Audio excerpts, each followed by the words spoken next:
Pronto, boa tarde, estamos gravando. A gente fica com essa conversinha antes de gravar, né?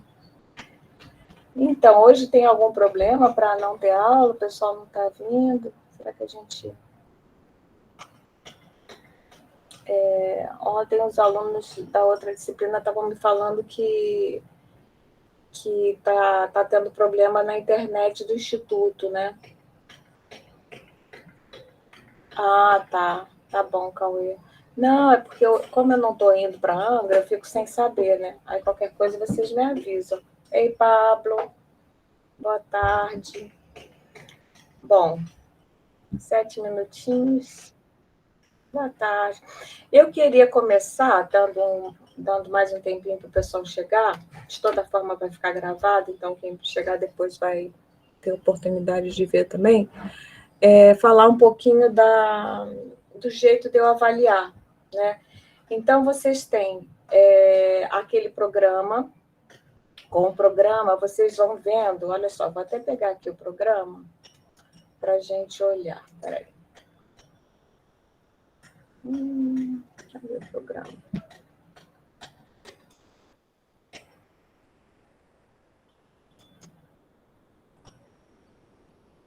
Está aqui. Vamos dar uma recapitulação até para o pessoal que está chegando agora, que se entrou na disciplina agora, né? Então, olha só, aqui está o plano de atividades, né? Para as atividades acadêmicas emergenciais que ainda estou fazendo em sistema remoto. Então, vocês têm aqui, olha, eu acho que tá bem fácil. Inclusive, tem o link para... Não sei se ainda está funcionando esse link. Foi um aluno que fez no semestre passado.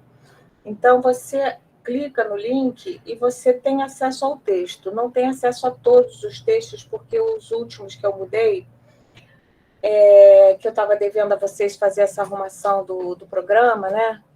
Eu não soube fazer esse link. Se alguém souber fazer... eu mando, vocês fazem, eu agradeço muito, tá? Então, a gente tem o dia, né? Por exemplo, hoje é dia 27, né? Então, tá aqui. É o nosso quarto encontro. Dia 27, a gente vai trabalhar esse tema, treinando a observação participante. Clicando no link, você já vai ter acesso ao texto, tá? Atividade sincrônica, não sei o quê. Aí tá, parará, todas as atividades listadas com a data, né? Aqui a avaliação, desenvolver 3 das 4 questões abaixo, nas datas indicadas. Isso é super importante, tá? Fora da data não é recebido. Pode-se fazer quantas questões quiser, desde que seja entregue na data indicada. A nota final será a média entre as 3 melhores notas.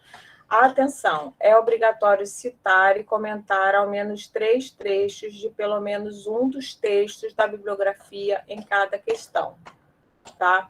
Aí, como é que você faz? Você exige o uso das regras da escrita acadêmica, que vocês ainda estão aprendendo aos pouquinhos, né? Estão no segundo período, alguns estão mais avançados, mas isso aí é um aprendizado constante, é complicado mesmo. Então, surgiu uma dúvida de alguém, de uma aluna, que foi o seguinte: o que é referência bibliográfica no texto que eu vou fazer? Então, por exemplo, no texto de hoje vai ser o quarto encontro, tá certo? É o texto, então, 4, tá? Texto 4, eu estou chamando o texto 4 porque é o texto do quarto encontro, tá bom? Na bibliografia vai estar por ordem, texto 4, aí tem lá o título do texto, tá? A pergunta deve ser entregue até o dia 4, essa daqui é a data para ser entregue a atividade do texto 4, tá bom? Que é o texto que a gente vai trabalhar hoje. Então, a gente vai ter... Boa tarde, Emerson. A gente vai ter hoje um dia para apresentar o texto. Eu vou começar a ler com vocês hoje. A gente não vai conseguir ler ele até o final, né? Eu vou fazer uma apresentação do texto, vou falar do Foote-White, do autor e tal. A gente vai lendo aos pouquinhos juntos. E depois vocês leiam o resto do texto sozinhos em casa, né? De preferência, comece de novo do começo, né? E aí, a partir dessa leitura, vocês vão desenvolver um texto, tipo uma redação do Enem, tá? que vai ter que responder esta pergunta, tá? Então, eu não estou trabalhando com resenha. Eu até vou trabalhar com resenha também, vai ter por exemplo, no 7 é uma resenha, eu vou explicar como vai ser, tá? Não é uma resenha, tem umas regras específicas, tem um material para vocês fazerem a resenha do jeito que eu quero que vocês façam a resenha, tá? Que é do jeito do uso social, conforme as resenhas que saem nas revistas acadêmicas. É assim que eu quero, não quero que vocês façam uma resenha tipo escolar, né, para o professor, para ter nota. Uma resenha que poderia ser publicada numa revista, tá? Com as regras normais de uma resenha, para vocês entenderem o gênero, né? Porque é um gênero acadêmico importante, além de ser quer dizer, além de ser não, na verdade o gênero existe antes do seu uso didático meramente para dar nota e avaliar o aluno. Isso aí uma subutilização do gênero resenha, né? Estão entendendo isso que eu estou falando? Quer dizer, a resenha ela existe na vida acadêmica, na vida social. Ela existe para quê? Para fazer uma apresentação de um livro, por exemplo, que acabou de ser lançado, né? E aí na revista acadêmica, alguém que já leu o livro apresenta uma resenha de 3 páginas no máximo, isso para um caso de um livro, para um texto tem que ser menor ainda, né? Tem que ser breve, claro, e nessa resenha você vai fazer uma citação e tal. Mas para essa semana não é uma resenha, é uma pergunta, tá? Então, não tem um título esse texto. Esse texto vai responder a pergunta que foi proposta. A pergunta que foi proposta é: qual o papel de DOC, tá? Oi, Vande. Qual o papel de DOC na etnografia de Foote White, que ele fez nesse bairro de imigrantes italianos, tá? Ao responder essa pergunta, vocês têm que bolar na cabeça de vocês, vocês têm que criar uma linha argumentativa, né? Então, por exemplo, quando você tem no Enem, a mesma lógica do Enem, você tem uma questão assim, o que você acha da proibição do controle das informações no WhatsApp, por exemplo? Poderia ser uma questão do Enem, tá? Aí você vai pensar, antes de escrever, você vai pensar, eu vou falar o seguinte, vou começar dizendo que o WhatsApp é legal, porque democratiza, mas que, por outro lado, ele pode oferecer fake news, e depois eu vou concluir que eu defendo a liberdade de expressão de qualquer forma, por exemplo. Você criou uma linha argumentativa, né? Então, você bola essa linha argumentativa e começa a desenvolver seu argumento. Para sustentar essa linha argumentativa, você vai se valer, tá, do texto do autor e vai pegar 3 trechos do texto do autor e vai dialogar com eles na sua argumentação. Conforme ele disse, né, você vai dizer, olha, ele disse isso, olha aqui como ele disse. Aí bota o trechinho que ele disse. Aí, como é que a gente faz isso academicamente? A gente, na hora de fazer a citação, a gente bota só Foote White, ano e a página, né? Isso vai remeter. Eu não estou dizendo qual é o texto do Foote White. Foote White escreveu vários textos, então você só vai ler ali Foote White, ano e tal, para não pesar o corpo do texto. Aquilo te remete a uma espécie de índex, né? Te remete à bibliografia. Aí o leitor vai na bibliografia e acha a referência. Como é que você vai saber como é que faz a referência? Olha aqui, olha. Número 4, Foote White e William. Isso aqui vocês vão botar no final do texto de vocês, tá? Uma aluna me perguntou assim, da outra disciplina, a referência bibliográfica, eu boto as referências que estão no texto? Não, as referências que estão no texto são as referências que o Foote White usou para escrever o texto dele. O texto que vocês usaram para escrever o texto de vocês é o texto do Foote White. Então, só tem uma referência, a não ser que vocês busquem outras referências na internet. Eu não aconselho a fazer isso, tá? Então, aqui vocês têm a referência completa, é só copiar e colar isso aqui. Tá bom, gente? Tem alguma dúvida sobre isso, sobre a avaliação? Ficou claro? Podem perguntar à vontade. O pessoal que está chegando atrasado, Cauê, acho que Cauê, Pablo e Emerson, não é? Que vem da geografia. Tá tranquilo para vocês? Deu para entender como é que funciona a avaliação? Deu para entender sim, professora. Obrigado. Tá. Qualquer dúvida, disponibiliza. Sim, todos os documentos estão no Drive. Inclusive, a maioria deles, a gente tem um link para acessar ele diretamente, tá? Então, a gente vai até aqui, depois da entrada do campo tem o link, jogos de gênero tem o link, creche domiciliar não tem o link, porque foi texto novo que eu botei. Aí depois a gente tem um texto que é os usos da arquitetura escolar, que talvez eu consiga a participação da Suelen, que é a autora do texto. Tem esse texto Pedagogia dos Cabelos, que é muito legal, sobre alisamento de cabelos entre a França e a África.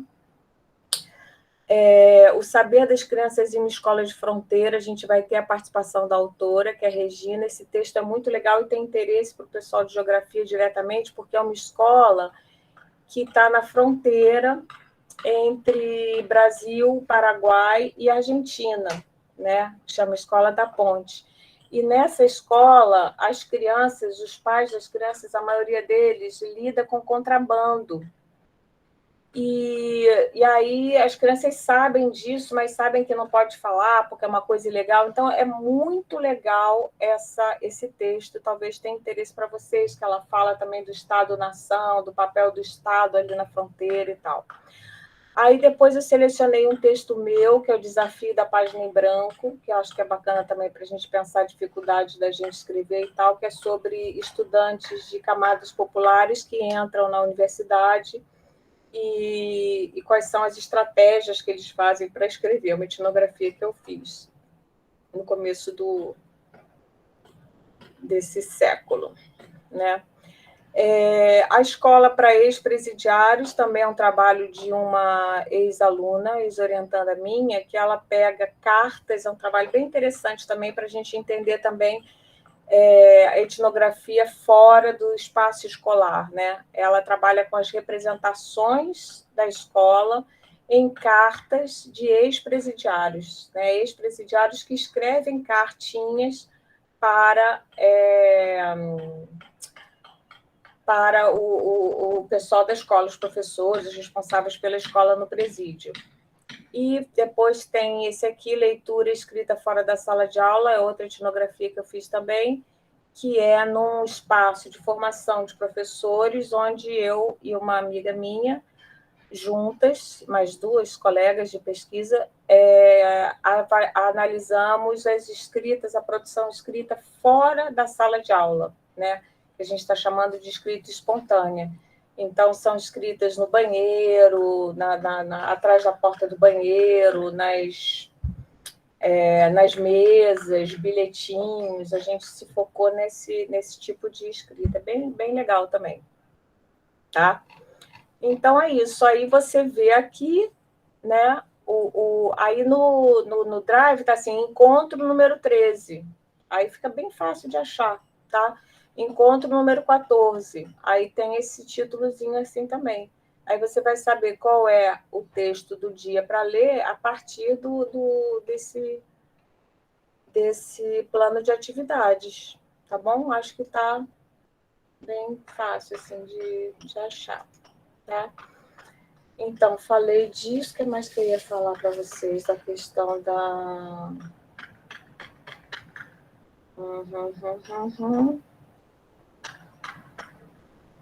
Depois tem os probleminhas de escrita, mas aí aos pouquinhos a gente vai. Ah, sim, outra coisa importante. Quando eu peço para refazer o trabalho, às vezes ele tem indicações de reformulação geral. Não acredito que eu apaguei aqui, peraí. Tem indicação de reformulação geral, tem problemas assim de conteúdo, de estrutura e tal, e às vezes não. Às vezes só tem que fazer uma vírgula e tal, aí não precisa refazer. Quando tem que refazer, significa que eu só vou dar a nota depois que ele for corrigido, a partir considerações que eu fiz, entendeu? Achei aqui o texto de novo que eu tinha aberto e fechei. Vocês entenderam isso, gente? Então, não adianta ir fazendo todos os textos, o mais importante é vocês refazerem.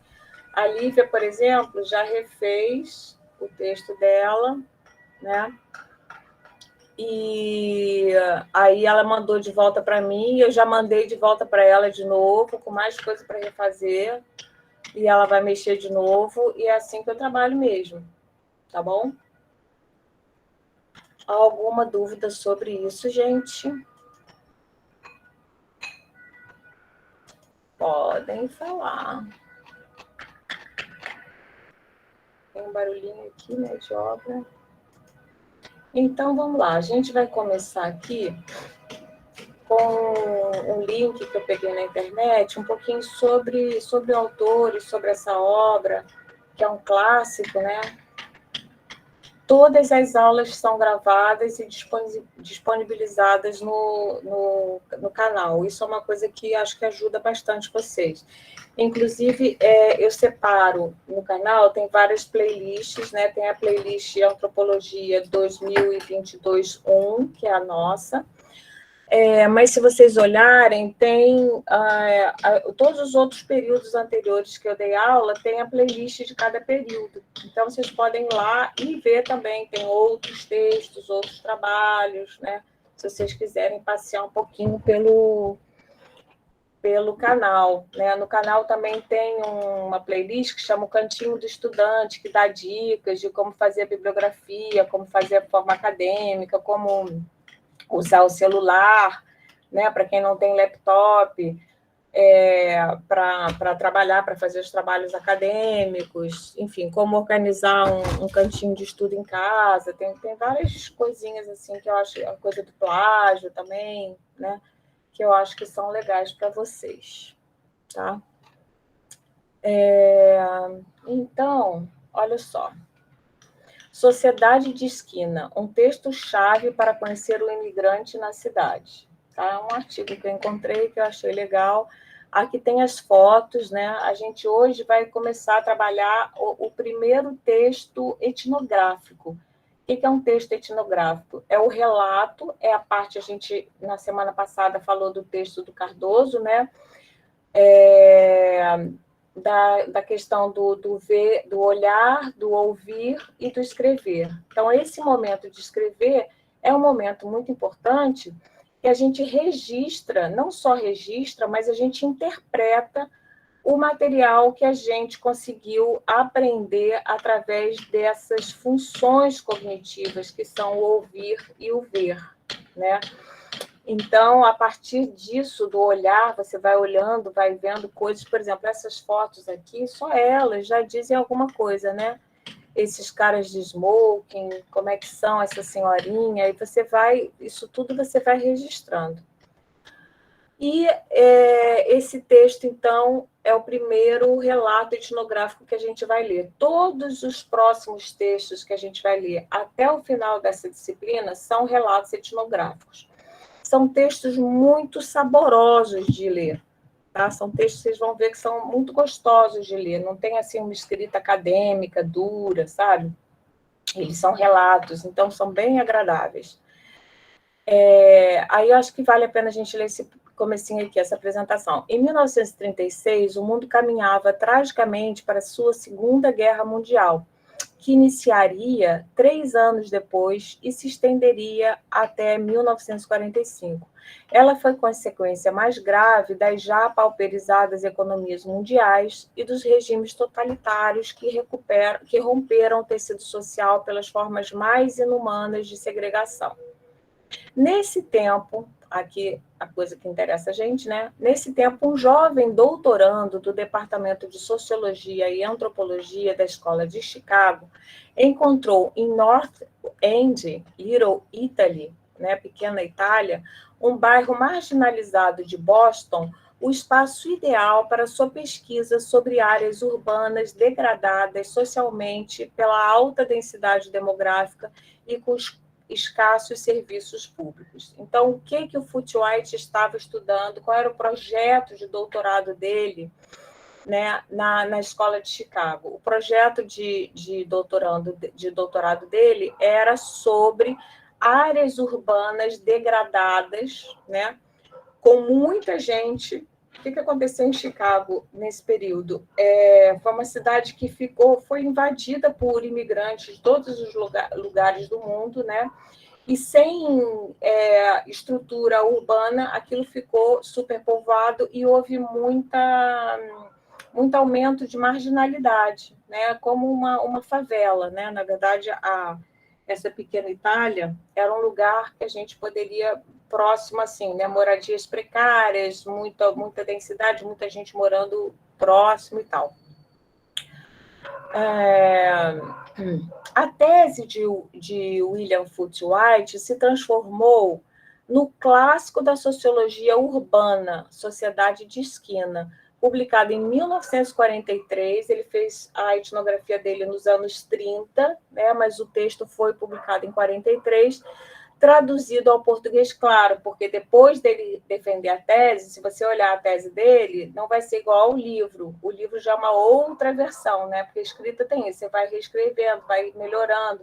Aí o orientador dele falou, olha, melhora esse parágrafo aqui, isso aqui está errado, passou por revisão. Aí só foi publicado em 43.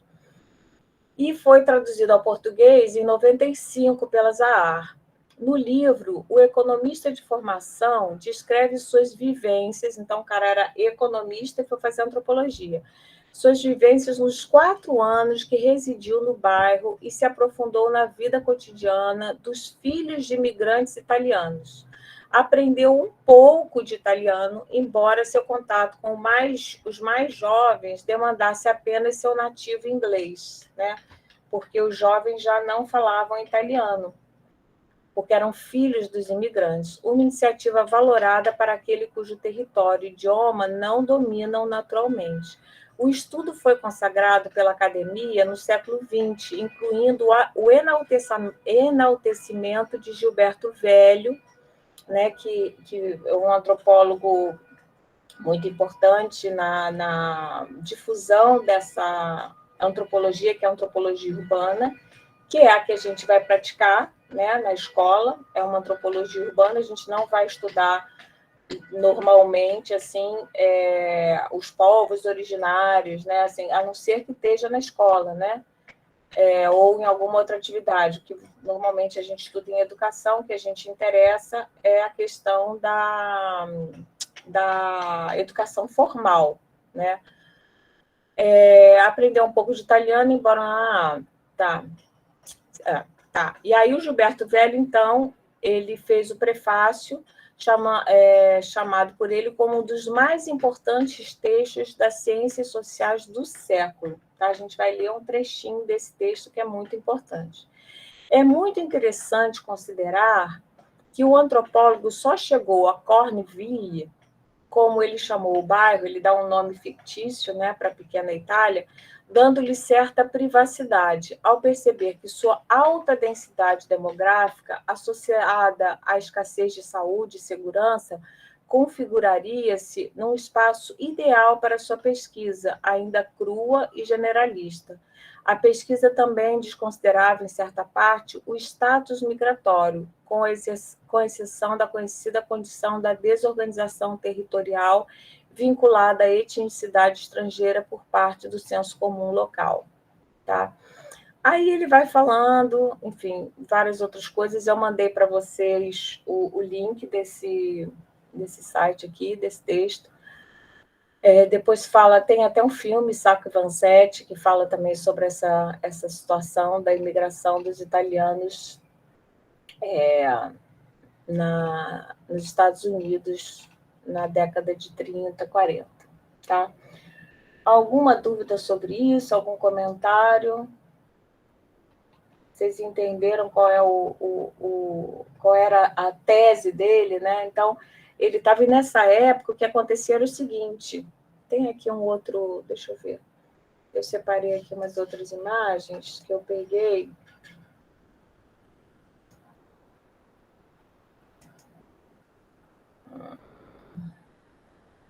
das fotos desse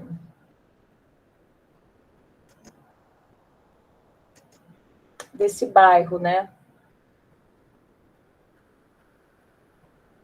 Tem uma coisa bacana que ele fala também, é que ele vai descobrir as categorias de imigrantes, né?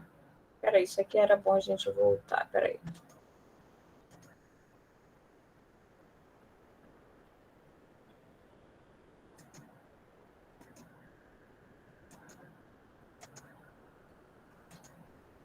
Acabei não lendo para vocês um trechinho que eu queria ler, peraí.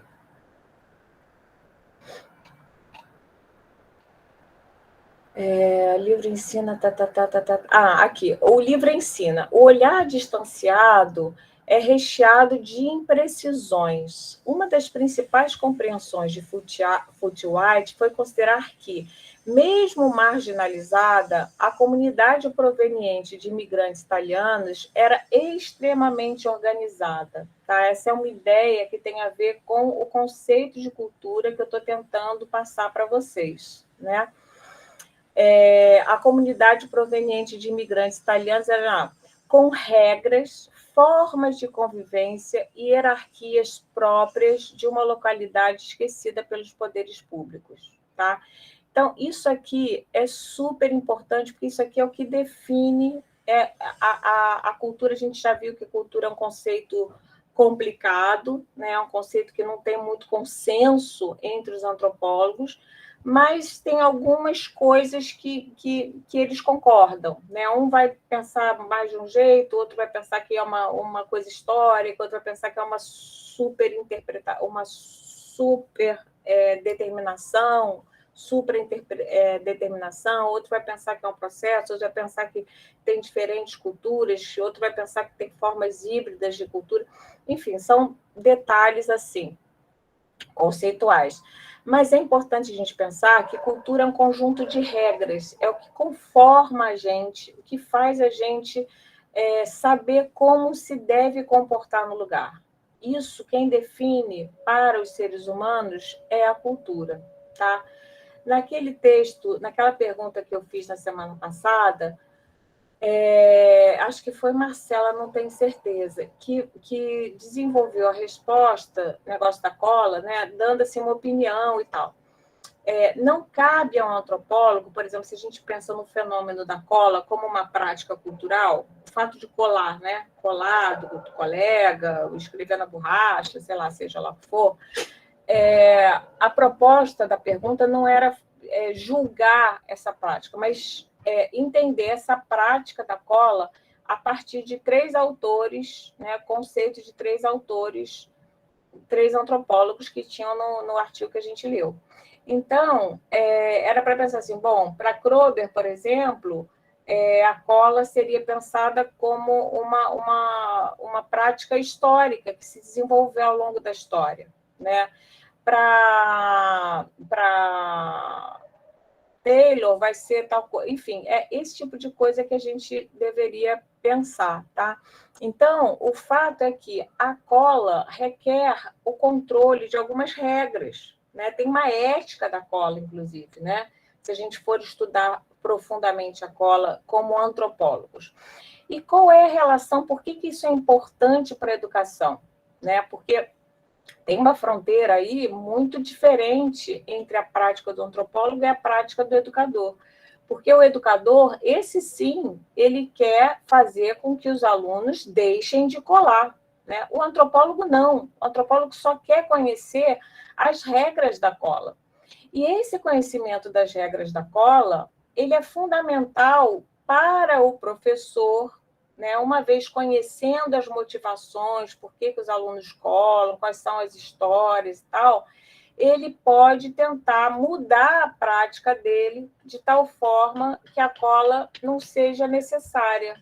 Tá? Por exemplo, tem um professor da UERJ que a tese dele foi sobre a cola, né? E esse professor, ele desenvolveu uma pedagogia que ele fazia o seguinte, ele fazia na prova uma cola oficial. Ele resolveu desse jeito, né? Ele pensou, gente, a cola é uma maneira de estudar, é legal a cola, né? Então, os alunos podiam trazer uma cola, só que tinham que fazer uma cola bem feita, né? Mas, então, ele só pôde oferecer essa solução pedagógica, uma solução de intervenção, de tentar mudar, de tentar aculturar, de tentar fazer com que os alunos deixassem essa prática, vamos dizer assim, desonesta, né? A partir de uma intervenção, porque ele pôde conhecer a cola sob o ponto de vista antropológico, sob o ponto de vista cultural. Deu para entender isso aí? O que vocês acham disso? Vocês estão muito quietinhos. Não sei se vocês estão presentes mesmo.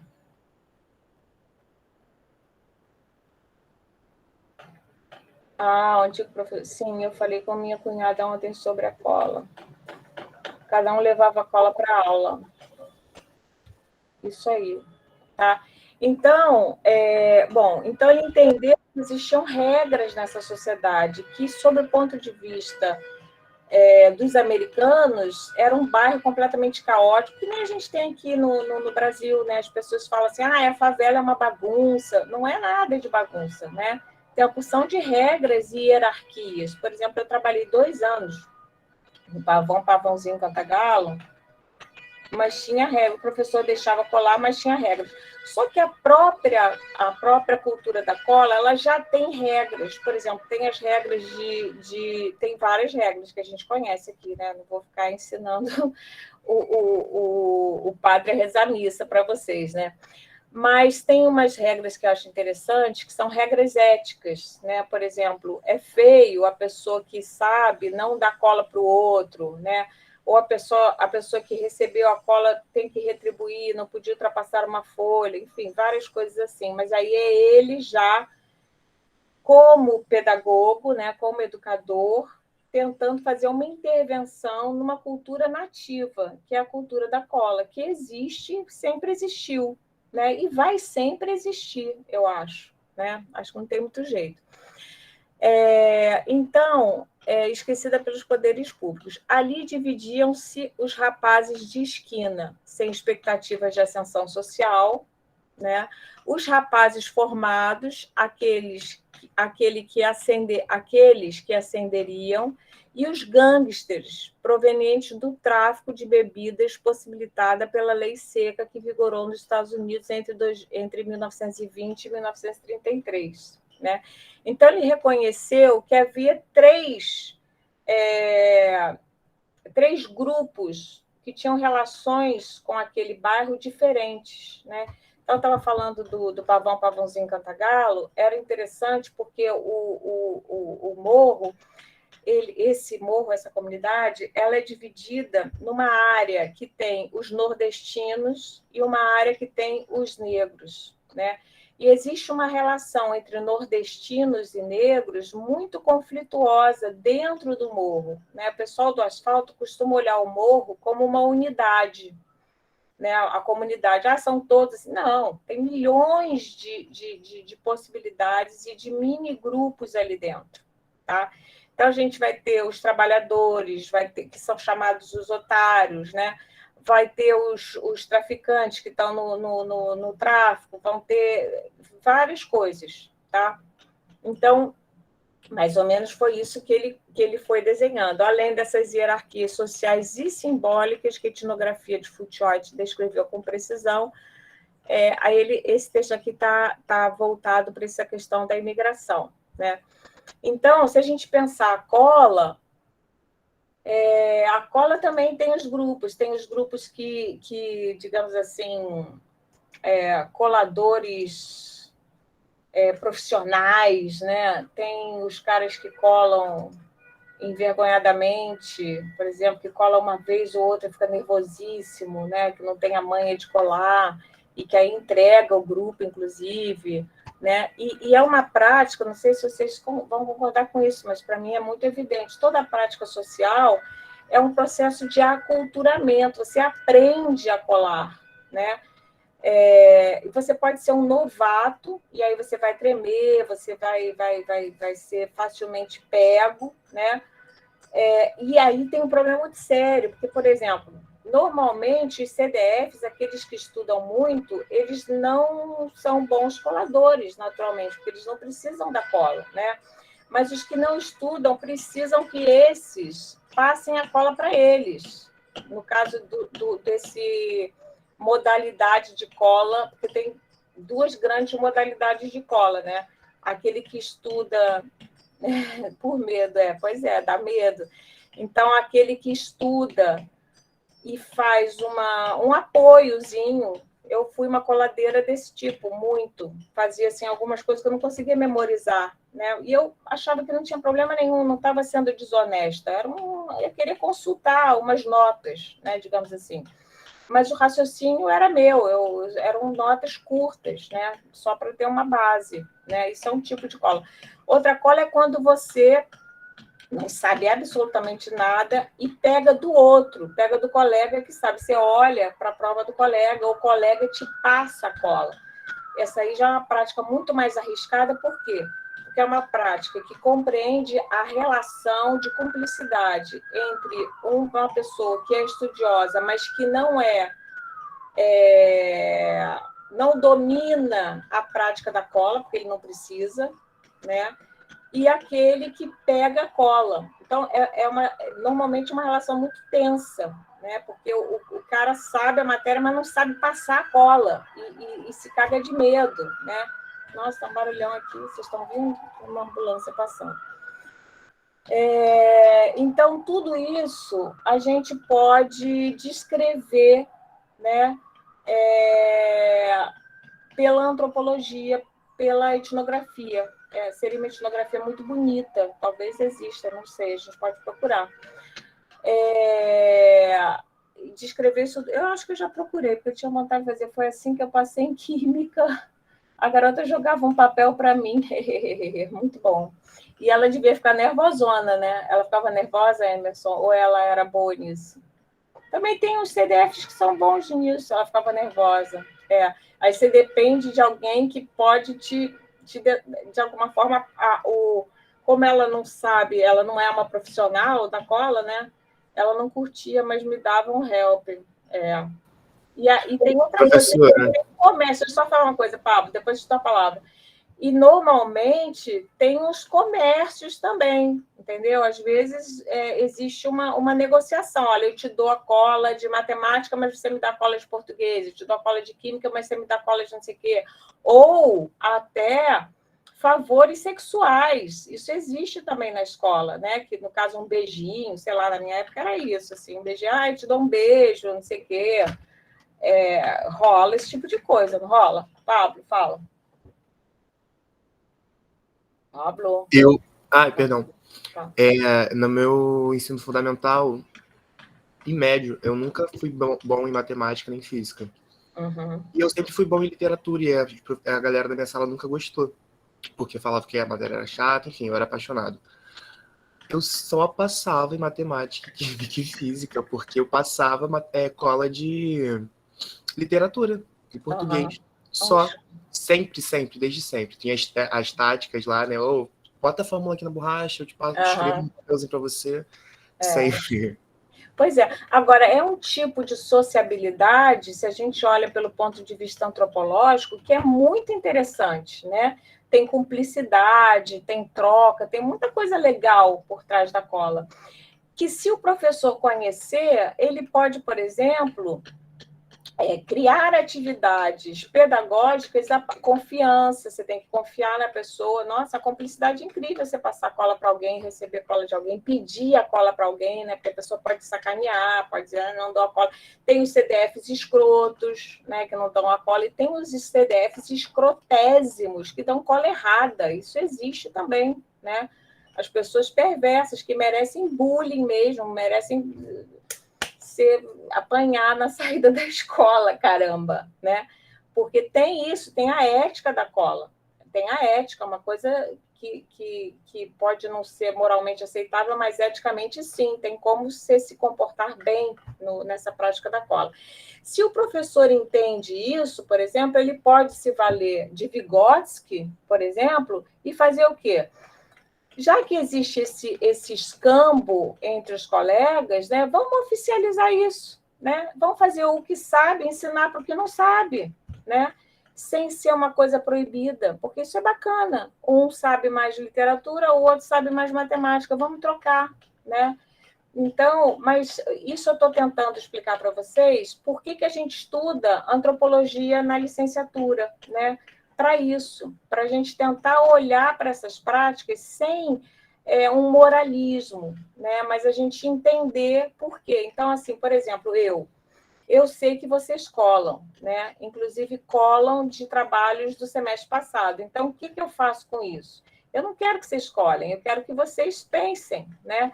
Então, toda a minha avaliação é para evitar. Eu faço uma avaliação que não dá para você colar, se vocês repararem. Não tem condição de colar, né? Porque vocês têm que ler, e eu obrigo vocês a lerem um texto, né? Porque vocês vão ter que ler o texto e tal. Então, foi uma coisa que eu fui aprimorando ao longo do tempo. Eu mudo as questões de semestre de período para período, isso me dá um trabalho, claro, mas eu acho que vale a pena, porque eu quero que vocês raciocinem, né? Raciocinem, tá? Então, olha aqui, olha, isso aqui é a capa do livro original, como saiu, né? Aqui os rapazes da esquina. Então, a gente tem os rapazes da esquina, os gangsters, né? E os formados, o que tem estudo. Aqui está a foto aérea, né? Deve ter, na época não tinha drone, deve ter sido feita de um prédio mais alto. Não sei nem se teria um prédio tão alto assim, ou não sei de onde que ele fez essa foto, tá? Mas aí para a gente ter uma ideia de como é que é o bairro. E aqui estão justamente esses meninos, não sei se esses aqui são os gangsters, tem cara de gangster, ou o menino da esquina que fica ali, né? A gente não sabe se eles contrabandeiam bebida, não sei o quê. Então, é legal para a gente ter uma ideia, né, do que foi essa etnografia. Eu não sei se vocês já estão começando a se apaixonar pela matéria. Eu acho apaixonante, né?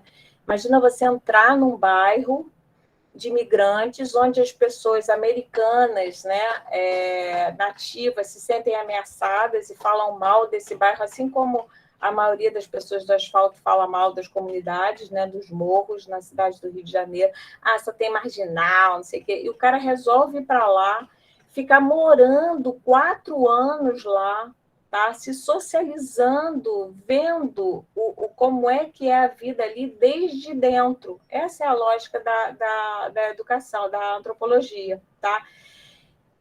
Então, no caso da cola, você teria que entrar, conversar, ouvir, observar. Não é fácil, porque é uma prática clandestina, né? Como é que os informantes iam contar para vocês como é que eles colam? Já pensou? Chega uma pessoa, você vai na escola, no ensino médio, e fala assim, olha, eu sou um pesquisador da universidade, da UF, e estou pesquisando a cola, queria saber como é que vocês colam. Pô, quem é que vai falar para o cara? É complicado, você vai ter que ganhar as pessoas, né? Vai ter que ficar lá um tempo para conquistar a confiança também, essa relação de confiança, esse vínculo que se faz entre o que cola e o que dá a cola, também se faz entre o pesquisador e o nativo. E a gente vai ver nesse texto como é que o Foote White criou um vínculo muito especial, já estou dando a resposta aqui, criou um vínculo muito especial com um informante em especial, tá? Aqui a gente vê, olha, as famílias, as crianças no bairro. Aqui a esquina, olha lá, um monte de gente aqui fazendo nada na esquina e tal. Aí entra um cara, assim, no meu bairro tem isso, né? Só que agora eles não vendem, até vendem também bebida, né, mais barata. Tem os bares e tem o pessoal que vende a bebida fora do bar, né? Então, vende a bebida mais barata. E vendem, principalmente, drogas, né? Na porta da minha casa, vende maconha, vende, aí eles falam que é branca ou preta. A porta da minha casa é assim. Então, é mais ou menos isso. Você vê os caras, muitos são... Eu tenho vontade de fazer uma etnografia sobre isso aqui. Eu já fiz uma etnografia aqui do bairro, dessa praça, mas não peguei essa parte do tráfico. Peguei outras coisas. Eu estava interessada... Eu moro no Baixo Gávea, aqui no Rio. Estamos vendo isso de alguma forma. Jacarepaguá, pois é. Então, tem de tudo aqui. Tem de tudo. E aí os caras, assim, eu ia falar, esses caras que são aviões, né, que são os traficantes, eles, em geral, trabalham como flanelinha. Eles ficam ali no estacionamento, todo mundo sabe quem são, né? A polícia sabe, ganha uma grana deles. Então, tudo isso é muito interessante você pesquisar. Você se pergunta assim, gente, como é que uma atividade ilegal se mantém por tanto tempo numa cidade? Né? Se mantém porque é uma cultura super estruturada. A pessoa sabe como chegar no cara, o cara sabe, tem lá uma palavra-chave, um jeito para saber se é um usuário mesmo, se não é um policial disfarçado, né? Ele tem que pagar os policiais, quanto é que paga, como é que. É um mundo de regras. Isso tudo, gente, a gente chama de cultura, tá? Então, o que eu estou propondo para vocês nessa disciplina é abrir mão, realmente, de um conceito de cultura que a gente tem antes do senso comum, que a cultura é a pessoa que lê livro, que gosta de música clássica. Não é disso que a gente está falando, tá? A gente está falando de um conjunto de regras que estrutura a vida social, seja entre traficantes, seja em coladores, seja entre jovens mães, seja entre estudantes universitários, seja entre CDFs, né? Os CDFs também é uma cultura, ser CDF é uma cultura, né? Eles aprendem uns com os outros, disputam uns com os outros. Você já pegou a matéria? Já peguei matéria, copiei a matéria, eu tenho caderno mais lindo que o seu, mas o meu está completo, mas o meu eu estudei não sei o quê. Então, tem também a cultura dos CDFs, dos nerds, né? Digamos assim. Hoje em dia se fala nerd, tá? Aqui tem mais fotos, deixa eu ver. Olha só esses que figuras, tá? Isso aqui é anos 30, nesse bairro. Esses aqui, não sei se são os gangsters, né? Da máfia italiana, filhos de imigrantes italianos, tá vendo? Ou se são os formandos, não sei. Teria que ver. Esses aqui têm maior cara de delinquentes, né? A gente não sabe, mas eu diria que são delinquentes. Tem, assim, um ethos. O que é o ethos? Você vê o jeitão da pessoa, né? Então, não parecem trabalhadores, não. Parecem delinquentes. Mas pode não ser, tem que ver, tá? Então, dada essa introdução, alguma pergunta sobre isso, gente? A gente vai agora... não acredito que eu fechei de novo. A gente fecha um PDF e fecha todos. Que coisa chata.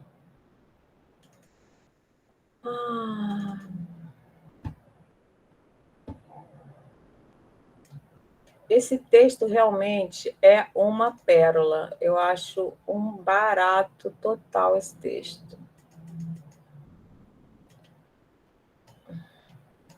Deixa eu ver se eu consigo aumentar mais. Vou trazendo para cá. Pronto. Esse texto, ele foi publicado, esse texto, antes do livro todo ser traduzido, tá? Foi publicado num livro organizado pela Alba Zaluar, tá? Se eu não me engano, acho que tem até esse livro, é um livro raro e muito antigo. Então, foi publicado antes dele ser todo traduzido. É um trecho, né? Na verdade, é um artigo que o William Futwhite escreve sobre esse trabalho dele, que estava ainda inédito no Brasil, tá? Então, a gente vai começar a ler aqui. Esse texto é um capítulo de um livro, né, que se chama... Eu vou até pegar o livro para vocês, espera aí.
Achei. Essa minha organização de livros é sempre confusa. Eu mesma esqueço os meus critérios, que eu acabei de organizar a estante e já não sei onde é que estão os livros. Mas esse livro aqui, que se chama Desvendando Máscaras Sociais, tá? É um livro bem legal, que foi lançado... Deixa eu ver aqui. Essa aqui é Alba Zaluar Guimarães. Ele foi lançado em 1980, portanto, bastante antes desse livro ser traduzido. Tá? Tem outros textos muito legais do Malinowski, esse do Foote White, né, do Radcliffe Brown, tem dois, tem do Levi-Strauss, tem a aula inaugural do Levi-Strauss, tem do Ivan Pichat, tem muito texto legal, tá? Então, eu peguei aqui para vocês, é esse aqui, que eu escaneei, na verdade, acho que eu peguei escaneado na internet já, e é esse livro, então, esse artigo que o Foote White preparou para essa publicação que a gente vai ler de 1980, tá? Posso lembrar-me ainda da minha primeira saída com o Doc. Nós nos encontramos uma tarde em Norton Street House e de lá nos dirigimos a um estabelecimento de jogo, 2 quarteirões adiante. Segui Doc ansiosamente, pelo beco escuro, atrás de um prédio de apartamentos. Eu não estava preocupado com a possibilidade de uma batida policial, uma blitz, como se diz hoje em dia, né? Fala hoje ainda batida policial, não sei. Pensava em como me ajustaria e seria aceito, tá? Então, a gente está falando aqui de como é que um estudante de doutorado entra, por exemplo, numa favela, né, para fazer um trabalho de campo, para entender como é que são as relações numa favela entre nordestinos e negros, entre trabalhadores e traficantes, entre mais antigos, jovens moradores e moradores de raiz tradicionais. O que mais que a gente poderia estudar numa comunidade? As diferentes manifestações religiosas, né? Sei lá, cada um de nós aqui poderia pensar um objeto de pesquisa para desenvolver numa comunidade.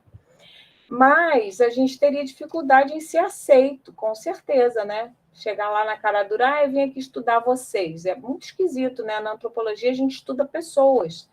Então, você tornar a pessoa objeto de estudo é sempre uma coisa um pouco constrangedora. Então, a gente tem que ter um jogo de cintura para conquistar essa confiança, para criar esse laço entre o pesquisador e o sujeito que vai ser pesquisado.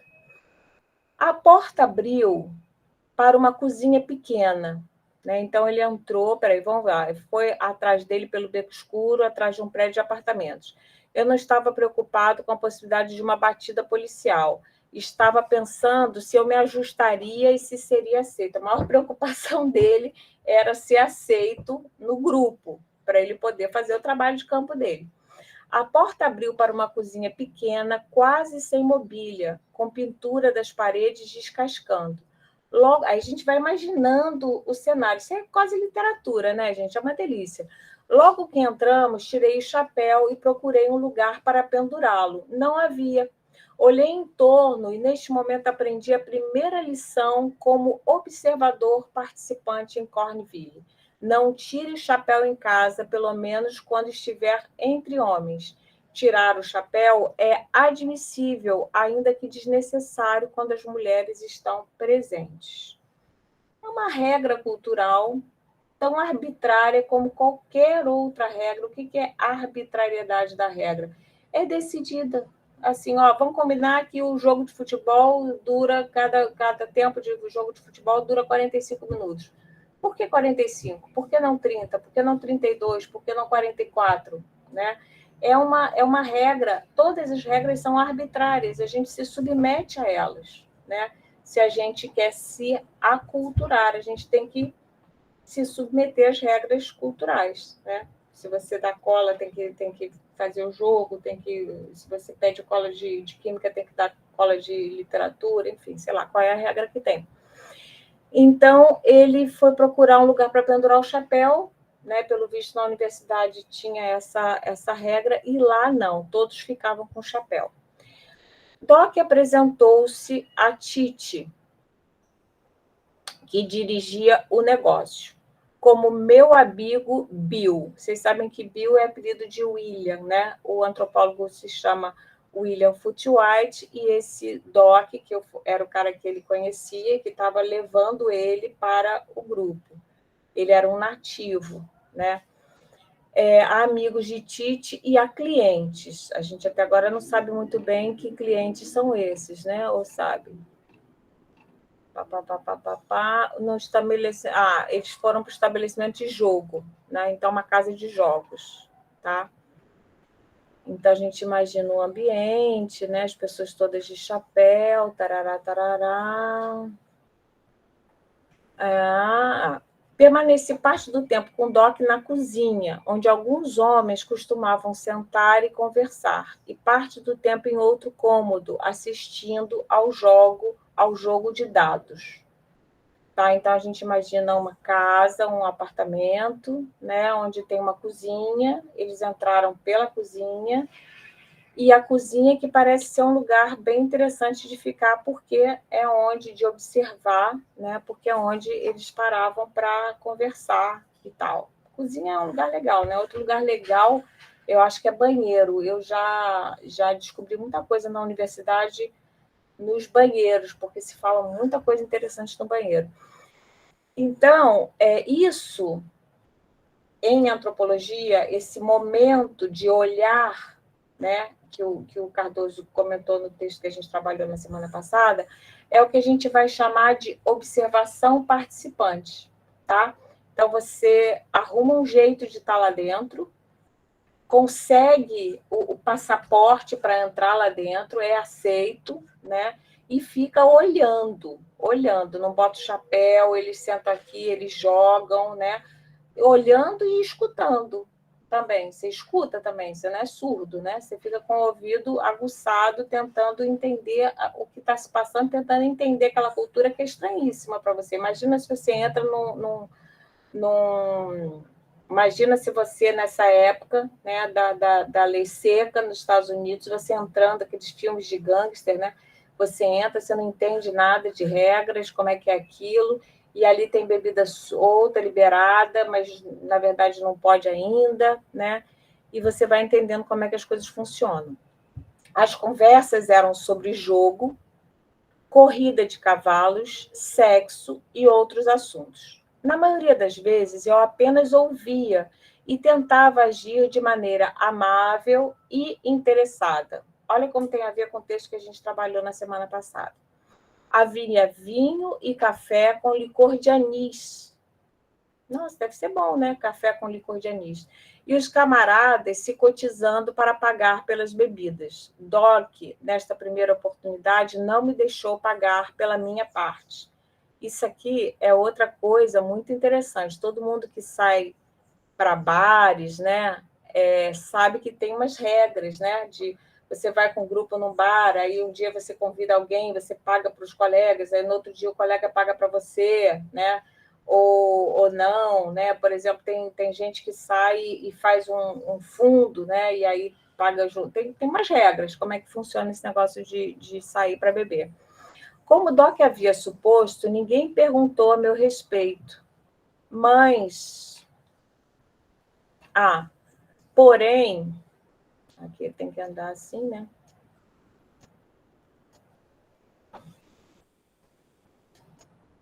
Porém, mais tarde me contou que quando fui ao banheiro, irrompeu uma conversa excitada em italiano e ele teve que convencê-los de que eu não era um policial federal. Olha a situação. O cara entrou num antro de marginais, e filhos e descendentes de italiano, né? Ficou todo mundo olhando assim, quem é esse cara, mas veio acompanhado de um brother, de um amigo, né? Mas ninguém perguntou nada. Assim que o antropólogo foi para o banheiro, os outros começaram em italiano. Em italiano por quê? Porque sabiam que ele não ia entender. Né? Falei assim, vem cá, que isso? Você trouxe um federal para cá? Quem é esse cara? Né? Esse engomadinho aí. É óbvio, você entra no morro, quando eu entrava, todo mundo sabia que eu não era do morro. Basta olhar para mim que a pessoa descobre que eu não sou, né? Nascida e criada no morro. Primeiro, todo mundo se conhece. Então, eu era uma estrangeira, tá? O antropólogo ele vai ser sempre um estrangeiro. Se você for fazer um estágio numa escola, você vai ser um estrangeiro, né? E vai tentar olhar as coisas ali, mas você vai ser um estrangeiro, tá? Sim. Quando foi ao banheiro e rompeu uma conversa. Contou-me que lhes dissera em tom firme que eu era seu amigo e que então concordaram em deixar as coisas como estavam, né? Então o Doc, esse amigo dele, bancou ele, falou assim: não, cara, ele não é cana, ele é meu amigo, tá liberado, podem ficar tranquilos, ele é meu amigo, né? Então foi esse Doc que fez a ponte para ele ser aceito nesse grupo. Olha que sujeito importante, é um sujeito-chave, né? Fomos juntos diversas vezes ao estabelecimento de Tite, até chegar o momento em que me atrevi a ir lá sozinho. Um atrevimento. Quando fui recebido de maneira natural e amigável, senti que estava começando a ocupar um lugar em Cornville. Olha que interessante, né? Então, ele, as primeiras vezes, passou muitas vezes indo acompanhado. Fala, Felipe. Boa tarde, professora. Eu cheguei atrasado, cheguei agora. Bem-vindo, tudo bem. Quando o Doc não ia ao estabelecimento de jogo, passava o tempo fazendo ponto em Norton Street e comecei a acompanhá-lo. Fazer o ponto é uma expressão aqui também que a gente não sabe exatamente o que é, né? Eu acho que, não sei como é que é. Eu li esse livro inteiro, mas eu não me lembro, mas já faz muito tempo que eu li. Eu li antes dele ser traduzido até. E é maravilhoso o livro, mas eu não me lembro como é que era isso. Eu acho que é tipo ponto de bicho, sabe? Eles ficam no jogo, ficam na esquina apontando. E comecei a acompanhá-lo. A princípio, North Street significava apenas um lugar para se esperar até poder ir a alguma parte. Progressivamente, na medida em que consegui conhecer melhor os rapazes, tornei-me um integrante da turma de Norton Street. Tá? Então, esses lugares, que são lugares para você se encontrar e para ir para outro lugar, todo mundo conhece isso na cidade, né? Tem esses lugares, assim, são pontos de encontro, bares, em esquina. A gente se encontra lá antes de ir para o cinema, a gente se encontra lá para antes de ir para a praia, a gente se encontra lá para antes de ir para o Maracanã, sei lá, se encontra num lugar, depois vai para o bloco, vai para não sei onde, né? Nessa ocasião, o Clube Comunidade Italiana foi organizado na região de Norton Street e Doc foi convidado a fazer parte dele. Doc trabalhou a minha aceitação no clube, olha lá, trabalhou a minha aceitação no clube e fiquei satisfeito em associar-me, pois representava algo bem diferente das turmas de rua que eu estava frequentando. Então, ele estava frequentando vários grupos. Ele frequentava as turmas de rua e ele frequentava também frequentou vários lugares, vocês vão ver. Representava algo bem diferente das turmas de rua. No clube da comunidade italiana. Uma vez começando a conhecer os rapazes de Cornville, também travei conhecimento com algumas moças. Levei uma delas à dança na igreja. Na manhã seguinte, os companheiros de esquina estavam me perguntando: que tal sua namorada? Isso me abriu os olhos bruscamente. Aprendi que ir à casa de uma garota é algo que não se faz a não ser que se deseje casar com ela. Olha que roubada, ele não conhecia essa regra, né, cultural desse lugar específico, né? Então, isso daí que é simbólico, tá entendendo? Porque simboliza alguma coisa, tá no lugar de outra coisa. Quando a gente diz que a cultura ela é toda simbólica e que os seres humanos têm a capacidade de fazer isso, e isso é o que gera confusão, tá? Porque, por exemplo, quando um animal faz a corte, por exemplo, tem pássaros, né, que fazem, acho que o pavão faz isso, né, quando está no cio, faz aquela pena toda, não sei o quê, ele está querendo copular, tá certo? e não tem ambiguidade nenhuma, não é uma coisa simbólica, é um sinal. Qual é a diferença de signo e sinal? De símbolo e sinal, né? Por exemplo, o sinal do trânsito, vermelho e verde, não tem outra interpretação possível. Vermelho é para parar, verde é para seguir, né? O simbólico é diferente. O simbólico ele pode ser, mas pode não ser. Uma piscadela significa o quê? Será que ela está dando mole para mim ou não? Né? Outro dia eu estava conversando com um amigo que eu sou casada, né? E tem um amigo de escola que eu converso muito com ele e tal. E uma vez ele falou assim para mim: e aí, como é que a gente vai resolver essa parada? Você vai se separar do seu marido, não sei o quê? Aí eu falei: hã? Oi? Como assim? Aí ele falou: não, porque nossa relação. Eu falei: nossa relação? Eu falei: oi, o quê? Aí, assim, para ele achava que por eu conversar com ele pelo WhatsApp, eu estava dando mole para ele, entendeu? Ele poderia achar isso, mas não era, né? Aí você tem que explicar, né? Enfim, o que simboliza você ser gentil com uma pessoa? Significa que você está dando mole para ela? Às vezes, sim, ele tinha razão de pensar isso também, mas no meu caso, não, né? Então, a vida cultural é cheia de símbolos que você tem que ir decifrando, você tem que entender, peraí, essa cara significa o quê? Né? A cara do pai quando acorda, se ele não fala bom dia, o que significa? Significa que não dá para pedir dinheiro para ele hoje porque ele está mal-humorado, porque alguma coisa deu errado, porque o time dele perdeu ontem, sei lá. Então, são coisas que, se você vai na casa de um amigo, o amigo olha para a cara do pai e fala assim, não vai dar para pedir dinheiro para ele. Aí você fica assim, ué, mas por quê? Por que você não pede dinheiro para ele? Para a gente comprar lá o disco, sei lá o quê. Eu estou falando tudo coisa antiga, né? Disco. Aí o cara fala assim, não, eu já sei que hoje ele não vai dar. Como é que você sabe que ele não vai dar? Porque ele conhece os sinais, né? Essa linguagem humana que é tão rica e invisível. É isso que a gente estuda na antropologia, são essas coisas invisíveis que a gente estuda na antropologia, tá? Esse ir e vir, essa coisa que é toda construída simbolicamente. Então, olha aqui uma coisa simbólica. Ele descobriu que levar a namorada em casa, aprendi que ir à casa de uma garota representa, isso é que é ser simbólico. Simbólico é alguma coisa que representa outra coisa. Ir na casa de uma garota, para mim, não representa nada, representa que você está sendo gentil com ela, só isso, né? Mas ali não, representava que você tem desejo de casar com ela. Olha que doideira, né? Então, você tem que aprender essas coisas.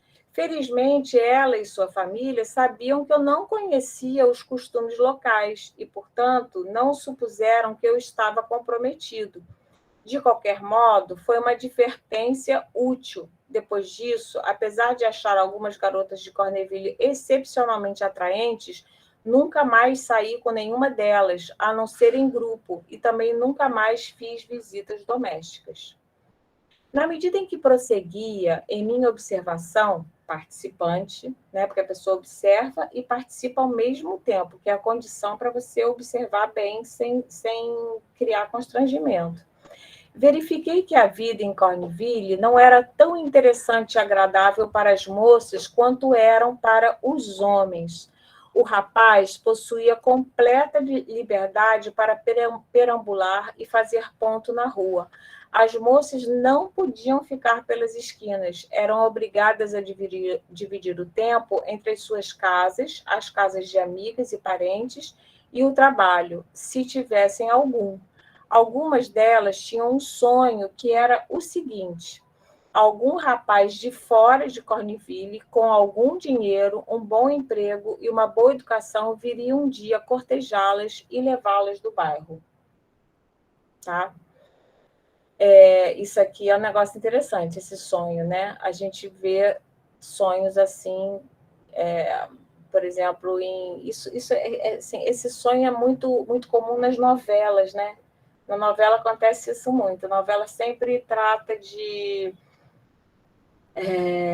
de mulheres pobres que moram na favela e que aí se apaixonam por um cara do asfalto, né? Tem essa trama acontece, é comum. Dificilmente, agora é complicado porque ele era justamente um cara fora da cidade, né? Que elas podiam achar que seria um bom pretendente. Dificilmente poderia dar-me ao luxo de desempenhar este papel. Ele não estaria a fim de... Peraí, deixa eu ver agora como é que eu faço.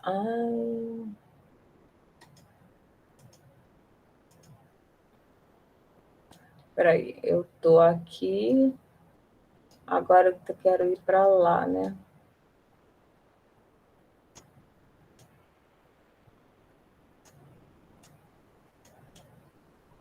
Aqui.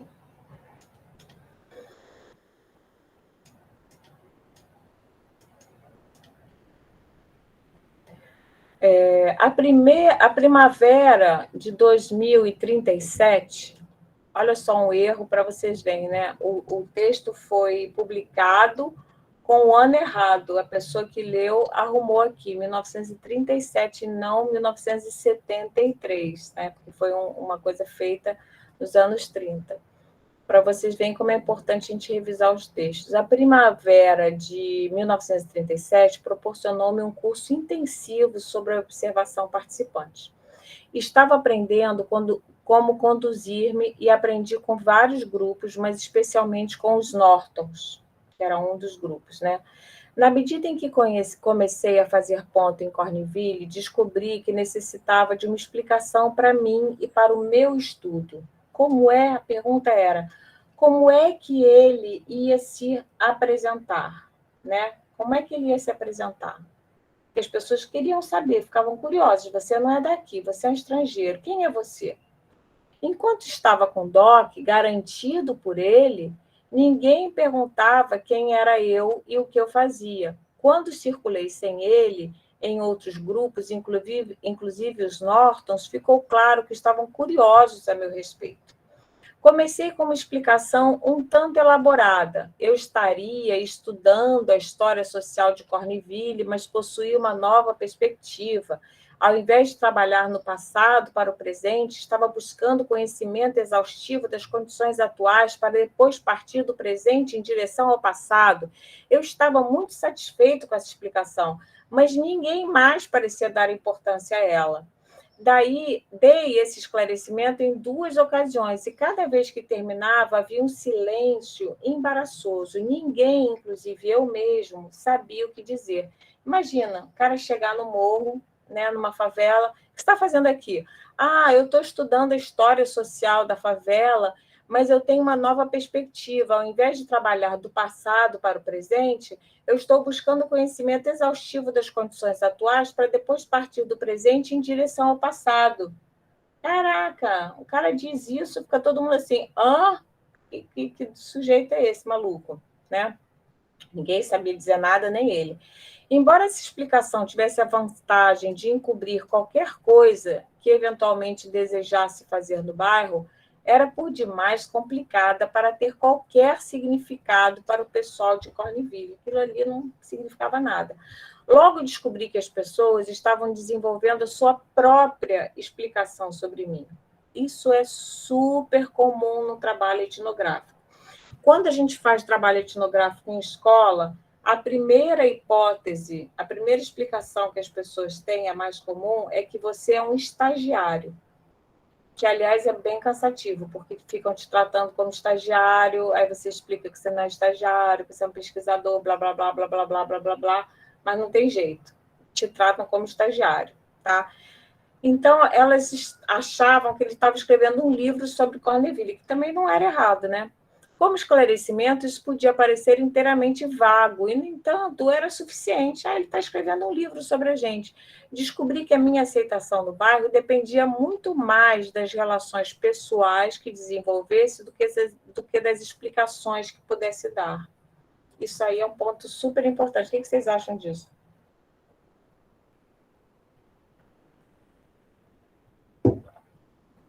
Alô?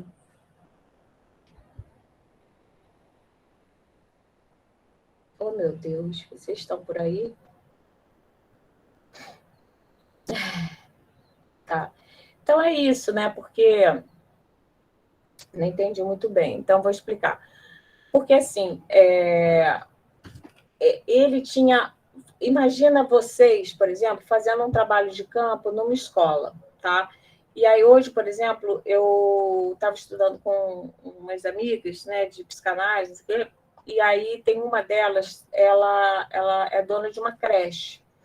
E ela está observando a seguinte situação: crianças, bebês que estão indo para a creche de 1 ano e pouco e tal, são o que ela chama de filhos da pandemia. Eles foram gerados, né, e nasceram ou no começo da pandemia ou no meio da pandemia, e agora passaram a pandemia inteira trancada com seus pais em casa, e agora os pais estão levando essas crianças para a creche para poderem trabalhar.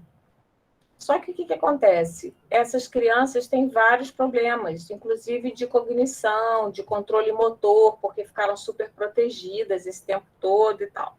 Então, tem uma situação complicada ali, que é ela ter que atender esses pais que estão muito apegados aos filhos também, tem as reuniões de pais, não sei o quê, tem um problema aí.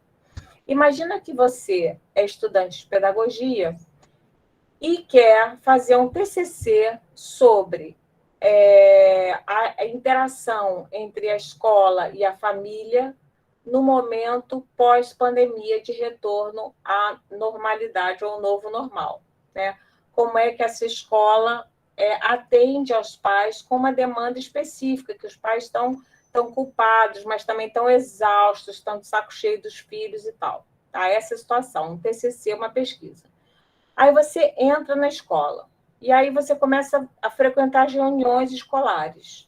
Você é apresentado como alguém que está fazendo uma pesquisa, alguém da faculdade está fazendo uma pesquisa, né? Mas o que mais importa para você ser aceito por os pais não é a explicação que ela vai dar sobre você, não é dizer assim, a Lívia é uma estudante da UF, de Angra, está interessada em fazer uma pesquisa e falar tudo isso que eu falei, sobre a relação dos pais com a família, depois, não sei o quê. Os pais não estão nem aí para entender essas coisas. O que garante a adesão dos pais na pesquisa? Ou seja, fazer com que eles falem o que eles têm que falar, né? Quais são o que eles sentem, quais são as motivações. Por exemplo, eles falaram assim, gente, eu não aguento mais. Chegou um momento que eu tive vontade de matar meu filho, que eu não aguentava mais. Quando ele começa a chorar, eu tenho vontade de bater nele, por exemplo. Eu aposto que isso aconteceu na pandemia. Mas isso não é uma coisa confessável facilmente, não é? Como é que você pode garantir que a pessoa vai te confidenciar um sentimento tão horrível e não aceitável, né? Não é pela explicação que você vai dar para as pessoas, mas é pelas relações que você desenvolve com essas pessoas. Essa relação de confiança é que vai fazer com que a pessoa te conte as coisas mais íntimas, entendeu? Então, é isso que ele está falando aqui. É isso aí. Escrever um livro sobre Corneville seria bom ou não, dependendo da minha opinião expressa a respeito da minha pessoa. Se eu fosse uma pessoa boa, o projeto era bom. Se não fosse, nenhuma explicação poderia convencê-los de que o livro era uma boa ideia, entendeu? Então, assim, na verdade, se você for para uma escola nessa situação, não interessa você ter um projeto incrível, você ser da UF, ser da UFRJ, não interessa nada disso. O que interessa é que você conquistou e construiu uma relação de afinidade com essas pessoas que são os seus nativos, apesar de não serem índios, né, nem povos originários, são as pessoas que você escolheu para observar, não as pessoas em si, mas a cultura que rege essas pessoas, né? Claro que as pessoas não satisfaziam sua curiosidade simplesmente dirigindo-me perguntas diretas. Elas recorriam a DOC, por exemplo, e lhe perguntavam a meu respeito, né? Então, isso aqui também é outra coisa interessante. Elas também perguntavam, vem cá, esse cara aí é cana, é policial, qual é a dele, né? DOC, então, respondia as perguntas e lhes estabelecia confiança e lhes reestabelecia confiança no que fosse necessário. Aprendi logo cedo na minha estada em Corneville a importância crucial de obter o apoio de um indivíduo chave, de indivíduos chaves, em todos os grupos ou organizações que estivesse estudando. Ao invés de tentar explicar a minha presença a cada um, descobri que estava fornecendo mais informações sobre a minha pessoa e o meu estudo a líderes com... peraí. E a líderes com DOC do que daria espontaneamente a qualquer rapaz de rua. Então, era mais interessante ele investir em fortalecer essa relação com... ele dava as respostas para o DOC, para o DOC dar as respostas para os outros, entendeu? Então, ele alimentava o DOC, mas era o DOC, por ser o DOC um cara de confiança, por exemplo, se eu vou no morro, né? Se eu faço uma boa relação com um dos caras do tráfico, que é quem manda no morro e que é respeitado pelo morro, e se ele garante a minha presença, eu falo assim, não, pode falar com a Andréia na boa. Não, mas está tranquilo? Não, tá na minha, eu garanto ela, entendeu? O cara avaliza a fiança, né? A minha presença ali. Então, a coisa mais importante é ele alimentar o DOC dessa segurança e o DOC passava essa segurança para as pessoas. Sempre tentei dar a impressão de que estava propenso e ansioso por contar sobre o meu estudo, quanto qualquer pessoa quisesse saber, mas era somente com os líderes de grupo que me esforçava para fornecer informações completas. Então, não tem que ficar dando muita informação, por exemplo, no caso, para os pais das crianças, né? Mas para a dona da creche. Né? Para a dona da creche você dá, e aí a dona da creche vai dizer, não, está na minha essa pessoa. Né? Agora, se você cair na desgraça de a dona da creche não confiar em você, aí ferrou, né? Porque os outros não vão confiar também. Meu relacionamento com o DOC mudou rapidamente nesse primeiro período de Corneville. A princípio, ele era apenas um informante-chave e também meu protetor, né? Tá na cara que ele protegia ele. Na medida em que passamos mais tempo juntos, parei de tratá-lo como informante passivo. Discutia com ele francamente o que estava tentando fazer, que problemas me confundiam e assim por diante. Muito do nosso tempo era gasto na discussão de ideias e observações, e deste modo Doc tornou-se, no verdadeiro sentido do termo, um colaborador de pesquisa, como se fosse um colega de departamento, né, com quem ele discutia os achados de pesquisa. Ele pensava, gente, esse lance da menina, então é isso mesmo? Aí o Doc falou, não, com certeza, cara, você não pode levar a menina, porque... Mas é isso, mas por que as meninas... Não, porque é assim aqui na nossa comunidade, a menina tem que ficar em casa, tem que ser respeitada. Não pode ficar na rua, não. Se a menina ficar na rua, é puta, claro. Aí ele, então é isso, mas você acha então que eu fiz bem de ter perguntado? Acho que você não fez bem de ter perguntado para ela, não. Você devia ter falado não sei o que, tal. Então, ele foi mais do que um simples informante, ele passou a ser um colaborador. A consciência da natureza do meu estudo estimulou o DOC a procurar sugerir dados que me interessassem. Ele passou a participar ativamente, não era só um informante passivo. Frequentemente, quando eu pegava no apartamento onde morava com a irmã e o cunhado, quando eu o pegava no apartamento onde morava com a irmã e o cunhado, me dizia, Bill, você deveria ter aparecido a noite passada, teria ficado interessado. Começava, então, a contar-me o que havia sucedido. Tais relatórios eram sempre interessantes e relevantes para o estudo. Doc achava essa experiência de trabalhar comigo interessante e divertida, ainda que o relacionamento tivesse suas desvantagens. Uma vez ele comentou, então, para o Doc era bacana por um lado, mas era desvantajoso por outro. Por quê? Você, desde que apareceu aqui, tem me cansado bastante, Bill. Agora, quando faço qualquer coisa, tenho que pensar o que Bill White gostaria de saber a respeito disso e como explicar-lhe. Antes eu agia por instinto. Eu acho isso aqui maravilhoso, porque tem a ver com aquele primeiro texto que a gente trabalhou sobre conceitos de cultura, né? Ele diz aqui, antes eu agia por instinto, ou seja, ele não tinha consciência, né, de que o que ele fazia era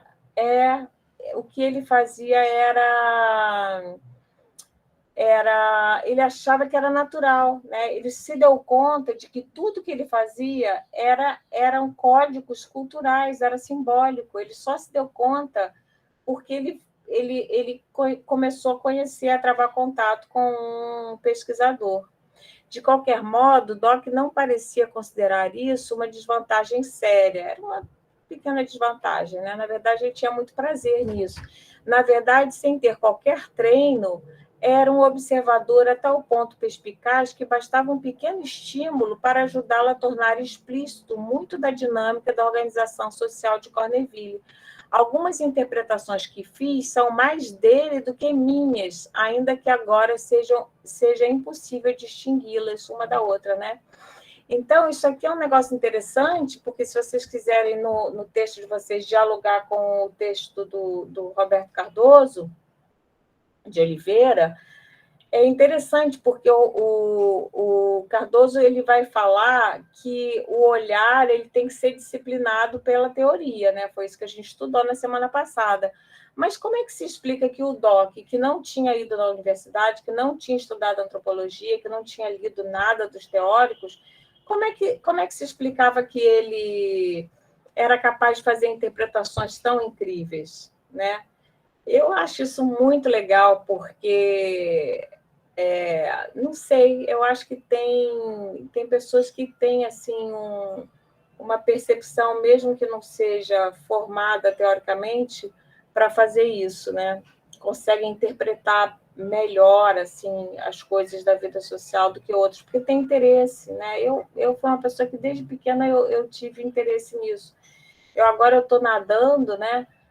E aí eu vou no clube, no Flamengo, e aí eu acho tão interessante assim, as regras, né? A semana passada a gente estava falando da coisa dos lutadores de jiu-jitsu, e na natação também tem aqueles que são profissionais, aqueles que são iniciantes, aqueles que não sabem nadar ainda, sabe? E tem várias regras, né? Eu estou feliz porque recentemente eu estou vendo que eu estou sendo reconhecida, eu estou mudando de status dentro dos nadadores, sabe? Eu estou sendo considerada uma boa nadadora, porque antes, quando eu começava, eu nadava bem errada ainda e tal, estava na cara que eu era uma novata, né?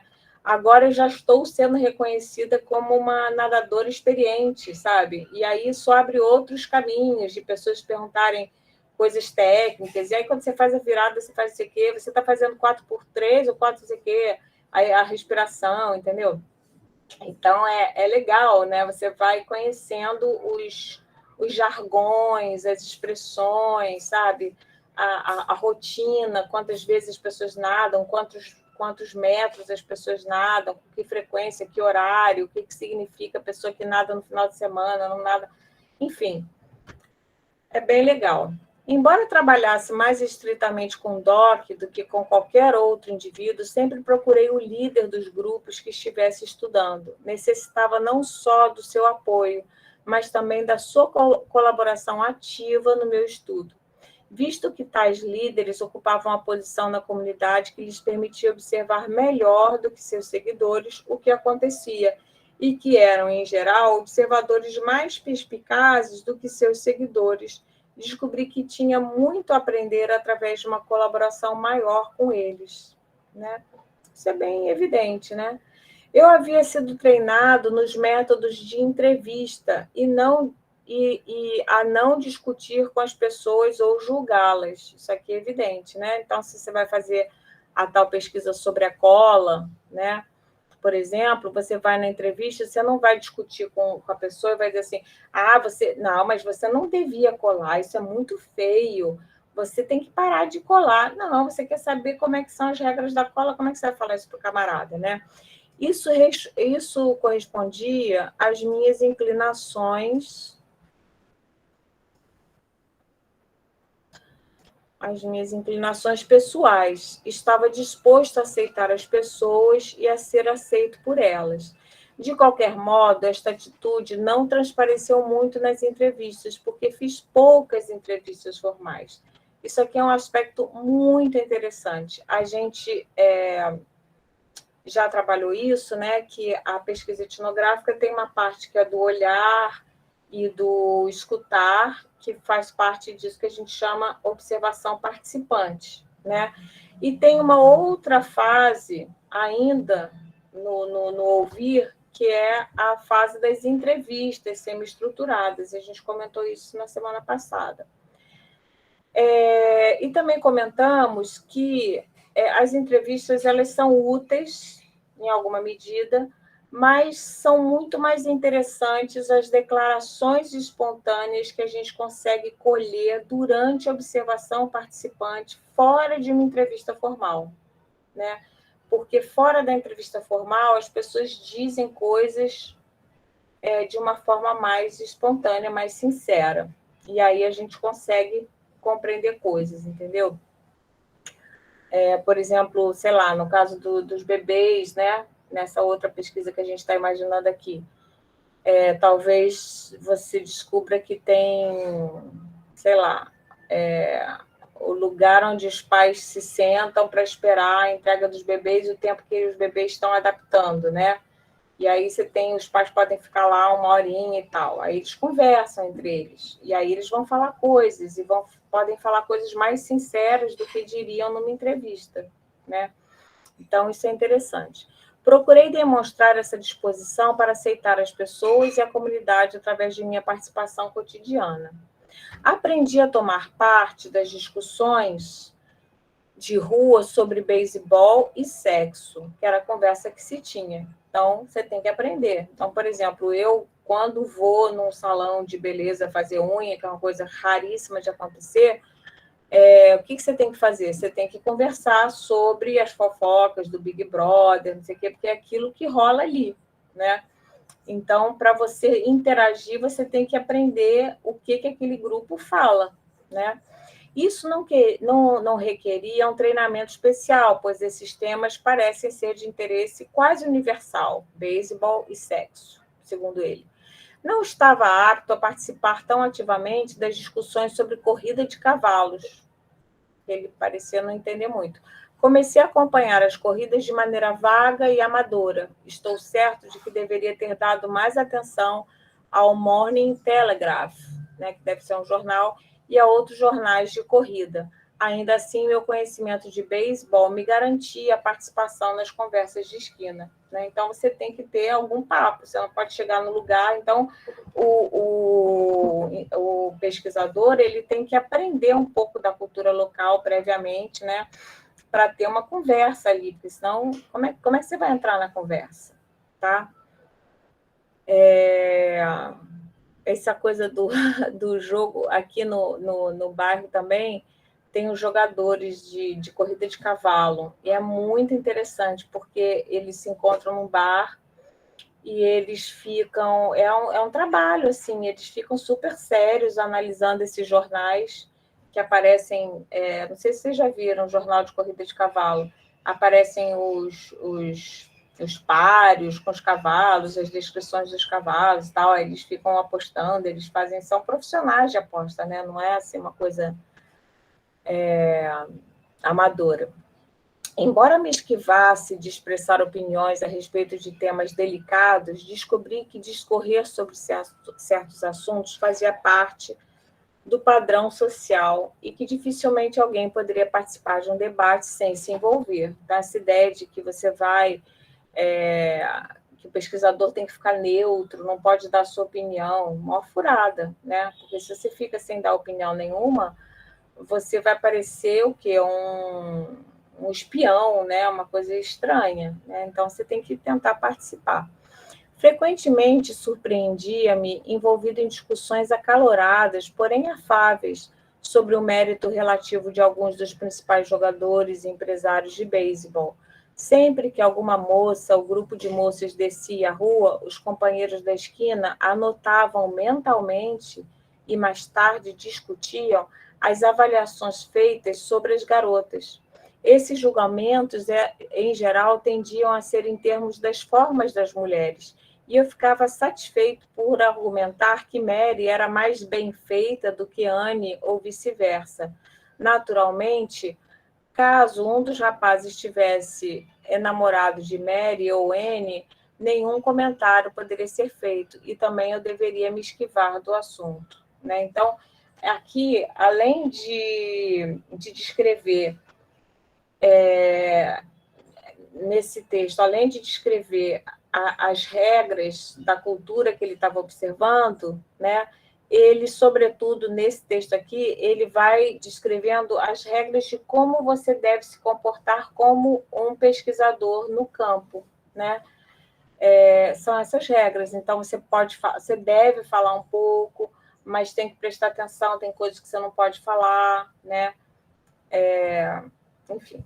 Às vezes eu duvidava de fazer ponto nas esquinas, se fazer ponto nas esquinas era processo suficientemente ativo para ser significado pelo termo pesquisa. Talvez devesse fazer perguntas aos rapazes. No entanto, é preciso aprender o momento apropriado para perguntar, assim como o que perguntar. Se você chega perguntando logo, você não consegue nada, tá? Então, isso aqui também é muito importante. Agora, essa dúvida dele é muito legal, né? Ele diz, será que eu estou fazendo pesquisa, né? Porque eu passo o dia inteiro numa esquina de um bairro popular, sabe? Eventualmente tomando uma cerveja, fazendo... Será que isso é uma pesquisa? Né? Você tem que fazer isso. Se você quer estudar esses grupos, você tem que estar ali no grupo. Aprendi essa lição nos primeiros meses, quando estava uma noite com Doc no estabelecimento de jogo de Tite. Um homem vindo de outra parte da cidade nos deleitava com a história da organização do jogo. Haviam-me dito que ele tinha sido um grande empresário de jogo e falava com conhecimento de causa a respeito de vários assuntos interessantes. Ele monopolizou a conversa e, como os outros fizessem perguntas e tecessem comentários, comecei a sentir que deveria dizer alguma coisa para integrar-me ao grupo. Perguntei, suponho que os guardas eram todos subornados. O jogador fez uma cara de espanto, olhou fixamente para mim, em seguida negou com veemência que qualquer policial fosse subornado, né? Fez uma pergunta inconveniente, né? Imediatamente desviou a conversa para outro assunto. Durante o resto da noite, senti-me muito pouco à vontade. No dia seguinte, Doc interpretou a lição da noite anterior. Bill, vá devagar com esse palavreado de quem, o que, por quê, quando, onde. Você faz essas perguntas e as pessoas irão se calar diante de você. Se as pessoas o aceitam, você pode perambular por todo o canto e, a longo prazo, vai ver que as respostas, vai ter as respostas que precisa sem fazer perguntas. Olha como o Doc ajudava ele, né? Era uma peça-chave. Descobri que ele estava certo. Gente, eu estou falando demais, vocês não estão falando nada. Falem aí alguma coisa. Vocês estão acompanhando, estão acordados, estão dormindo? Querem comentar alguma coisa? Comentem um pouquinho. O que vocês estão achando da relação do pesquisador com o Doc? Legal, né? Tá, a Isa não está podendo falar. E os outros, querem comentar alguma coisa? Porque senão não faz sentido, só eu fico falando. Relevante. O que quer dizer isso, Felipe? Vocês estão entendendo como é? A questão é a seguinte: Isso, eu entendi. Está sendo uma troca bem legal, está enriquecendo bem a pesquisa. Tá, obrigada, que bom. Vai dizer que tem pouca troca, vocês não falam nada, ficam quietinhos aí, mas tudo bem. Eu não fico sem saber. Enfim, a questão dessa semana, então, é justamente falar sobre a relação, qual é o papel do Doc na pesquisa do Foote White, tá? Está evidente aí qual é. Então, tá bom. Então, vou acompanhar, vou seguir mais um pouquinho, tá? Então, a gente vai seguir aqui. Agora, outra coisa que eu ia falar para vocês. Quem quiser responder esta pergunta, tá? Tem que ler o texto inteiro. O texto não é grande, a gente está na página 4, ele tem 6 páginas, falta bem pouquinho para acabar de ler, tá? E vocês têm que aprender a ler sozinhos, não tem jeito, tá? E aí vocês vão buscar citações. Ah, tá lerda demais. Vocês estão no instituto, Pablo? Tá com problema na internet daí, né? Não consigo entender por que tem problema aí. O pessoal tinha investido tanto na internet, que droga. Não sei se é o lugar. Ah, tá em casa, tá. O pessoal estava reclamando que a internet do Instituto estava fraca, estava ruim, estava caindo toda hora. Mas não faz mal, depois vocês podem escutar. O importante é vocês, da faculdade, disseram que estava ruim também, pois é. O importante é o seguinte, qual é a ideia? Como é que eu trabalho? Que esse encontro seja assim para vocês terem motivação para ler o texto. Isso que eu espero ter causado em vocês, assim, tipo, pô, vou continuar a ler. O que será que vai acontecer com o Doc, com ele? Que outras coisas ele vai descobrir? Como é que a gente vai entender dessa relação dele com o campo, né? E, a partir, vocês já vão lendo, pensando na pergunta, né? Que é sobre o papel desse informante-chave, que é o Doc. Então, a pergunta como é que era? Qual é o papel do Doc na pesquisa dele? Então, o que a gente já viu aí? O papel do Doc. Foi ele que levou ele, né? Ele dá proteção, ele é um informante, ele é um colaborador, ele cuida do Footy White, cuida para que a comunidade aceite ele. Agora, essas coisas vocês vão colocar na resposta de vocês. Isso tudo é óbvio, né? Isso não é acertar a resposta. Acertar a resposta, responder bem a resposta, é desenvolver um caminho seu, criativo, para explicar isso e fundamentar essa sua argumentação de que o DOC era fundamental para a pesquisa a partir de trechos do texto, né? A gente aqui já mais ou menos já até marcou, né, alguns trechos que exemplificam a importância do DOC no trabalho de campo do Footy White, tá bom? Alguém tem dúvida sobre a pergunta dessa semana? Tá claro? Acho que tá bem fácil, né? Essa pergunta tá fácil. A semana anterior, a primeira estava mais difícil. Gente, não fiquem deixando para depois. O ideal é vocês fazerem. Lembrando que Marcela ainda não tem nota, tá, Marcela? Eu preciso que você refaça o primeiro trabalho. Então, não adianta você fazer o outro se você ainda não tem a nota do primeiro, tá? Isso é importante. E lembrar isso, que às vezes eu fiquei com a sensação de que você acha que o que você tem que fazer é uma resenha. Ah, tá bom, Marcelo. Estava sem internet. Poxa vida, tá difícil esse lance da internet, né? É um ponto de exclusão muito grande hoje em dia, né? Se a gente não tem internet... Professora, licença. Então, no meu caso, eu tenho que entregar os 2 trabalhos, no caso, que eu não consegui fazer, para poder entregar esse?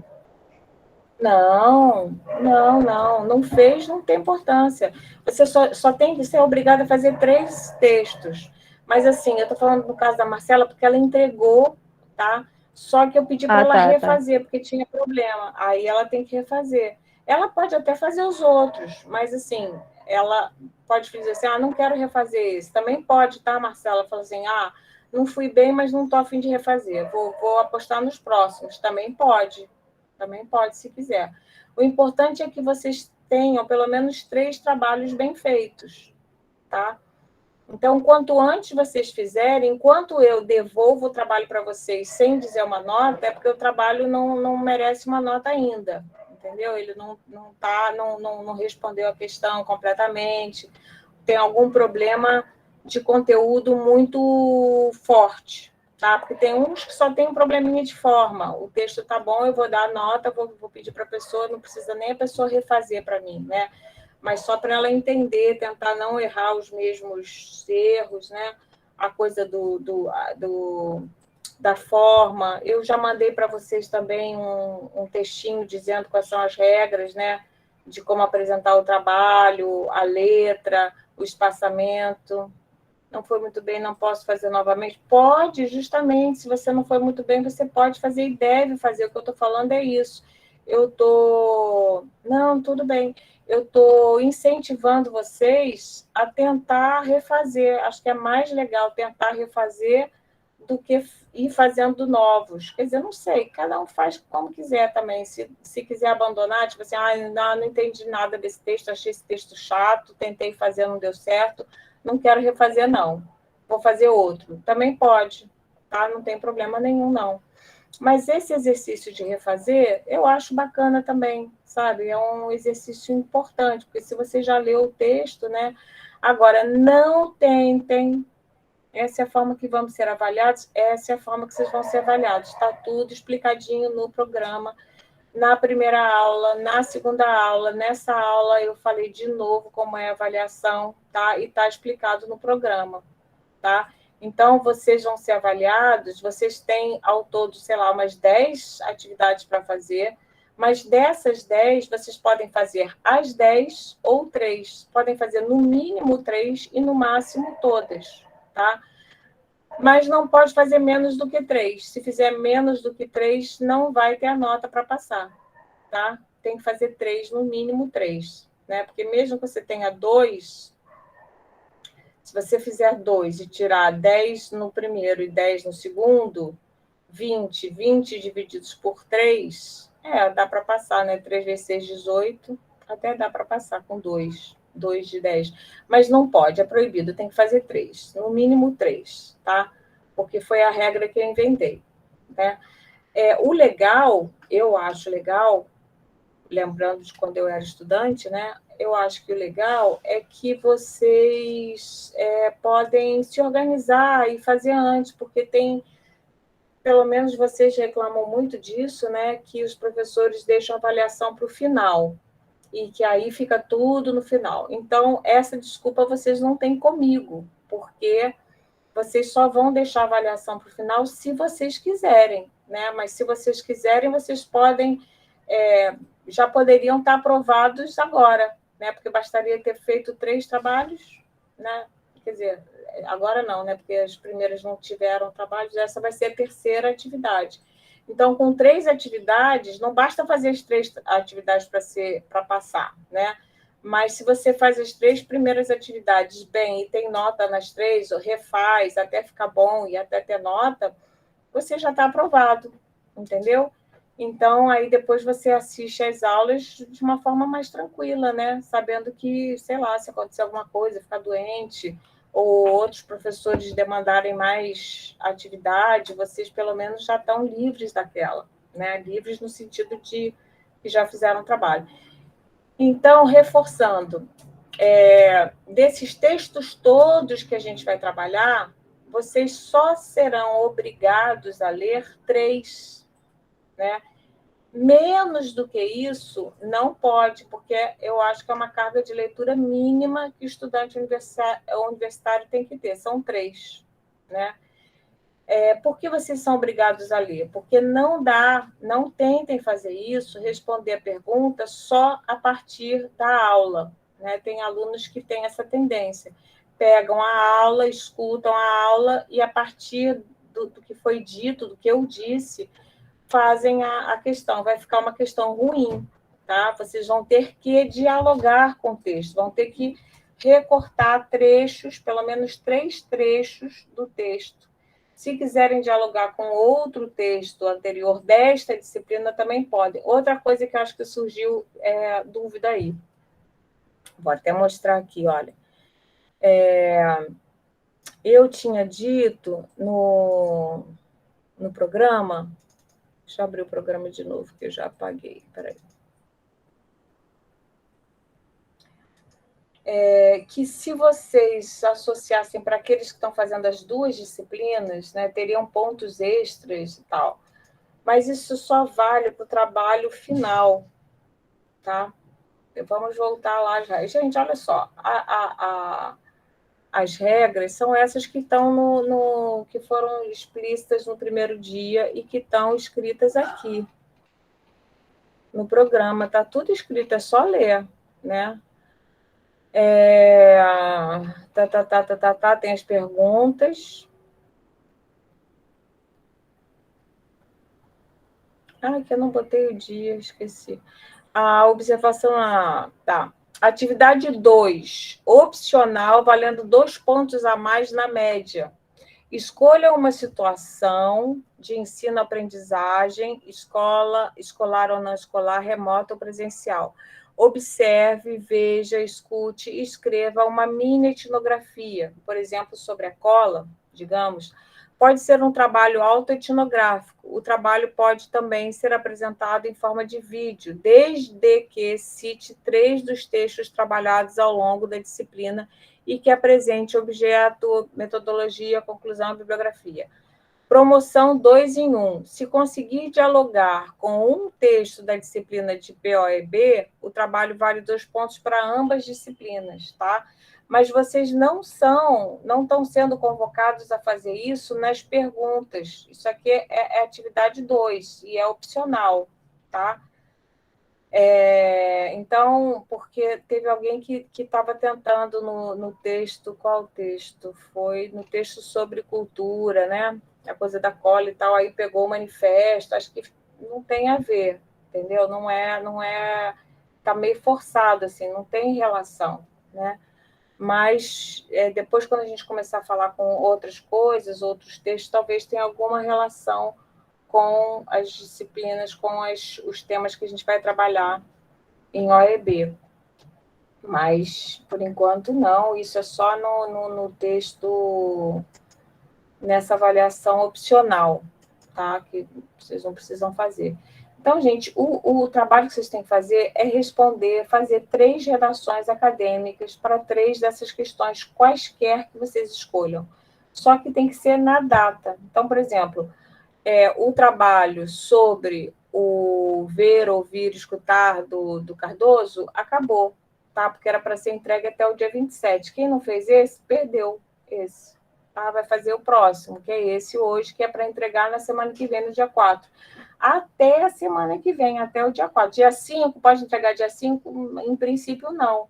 Mas se chorar, falar, professora, porque não sei o quê, dia 5 eu posso flexibilizar. Mas o dia é o dia 4, tá? Dia 5, dia 6, dia 7 já não pode mais fazer. Mas depois tem essas outras opções, tá? Alguém tem dúvida em relação à forma de avaliar? Tá tranquilo? Tudo ok, professora. Então, tá bom. Então, vamos ficando por aqui, gente. Qualquer coisa, vocês perguntem no nosso grupo de Zap, tá bom? Então, até semana que vem, gente. Beijinhos para vocês. Gostaram do carnaval? Gostaram das escolas de samba? Gostaram da vencedora? Eu não vi ainda os desfiles. Também não vi. Eu nem assisti. Quero dar uma olhada para ver se estava muito lindo. Eu achei os sambas meio caídos. A Portela ficou em quinto. Tá bom, Emerson. Então, tá bom, gente. Então, um beijinho para vocês. Até semana que vem. Tchauzinho. Beijos. Boa tarde. Tchau.